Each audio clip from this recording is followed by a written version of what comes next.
Assalomu alaykum hurmatli kuzatuvchilar. Xudo xolisa Samarqand filialida navbatdagi Agon Battery 9 qovurg'ali pechka sotdik. Pechkamizni xudo xolisa Tojikistonga. Xudo xolisa aka Tojikistondan keldilar o'zlari. Bizni ijtimoiy tarmoqlarda kuzatib, Tojikiston Respublikasidan kelgan Agon Battery 9 qovurg'ali Panjakent, Tojikiston Panjakent. Bu Remmo'dan keyin oddiy 5 senvish truba, bu Nerjeveka, Remmo ham Nerjeveka.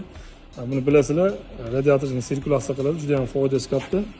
Agon Battery uylariga pechka oldilar, ikkita isitishga, koridorga qo'yib isitishadi. Xudo xolisa Panjakent. Aka ismingiz nima? Hasan. Hasan. Xudo xolisa aka yana olib kelaman deyaptilar Tojikistondan sheriklari. Yangi klient olib kelaman deyapti. O'g'il bemalol murojaat qilyapsizlar, xudo xolisa pechkalarimizni 5 qovurg'alik, 7 qovurg'alik, 9 qovurg'alik Agon Batterylar. Hozir barchasidan sovutib demak, bemalol telefon qilib bog'lansanglar bo'ladi.